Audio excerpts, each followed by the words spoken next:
دولت برائی کی جڑ نہیں، اچھائی کا بیج ہے۔ ہم بچپن سے سنتے آتے ہیں کہ دولت برائی کی جڑ ہے۔ جب ایک چیز کو ہم سمجھیں گے ہی نیگیٹو تو اس کو حاصل کرنے کی کوشش کیسے کریں گے؟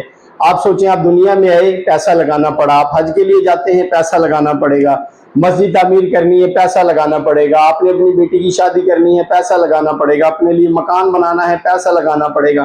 بھائی آپ اس کو کیوں نہیں مانتے کہ یہ اچھائی کا بیج ہے؟ اگر آپ نے ہزاروں لوگوں کو کھانا کھلانا ہے تو اس کے لیے بھی آپ کو دولت کی ضرورت ہے۔ پیسہ برائی کی جڑ نہیں ہے۔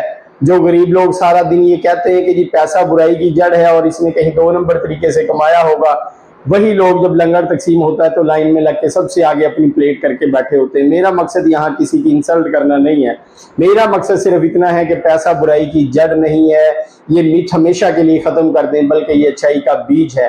اپنے آپ کو اتنا دولت مند کریں کہ لوگوں کا فائدہ کر سکیں، لوگوں کو سہارا دے سکیں۔ کسی کو کہیں پہ آپ کی ضرورت ہے، کہیں پہ رستہ خراب ہے، مسجد میں کس چیز کی ضرورت ہے، کسی کو کتابیں چاہیے، کسی کو کپڑے چاہیے، آپ اس کی ہیلپ کریں۔ اور کریں گے کب؟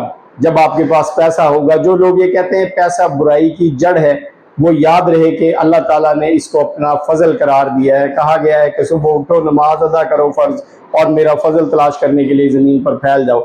تو یاد رہے، ہمیشہ پیسہ اکٹھا کرنے کی کوشش کرنی چاہیے اور اس کو پبلک پہ مثبت استعمال کے لیے لگانا چاہیے۔ یہ کوئی برائی نہیں ہے۔ جن لوگوں نے کچھ کرنا نہیں ہوتا، انہوں نے یہ متھ بنا دی ہے کہ پیسہ برائی کی جڑ ہے، حالانکہ ایسا کچھ بھی نہیں ہے۔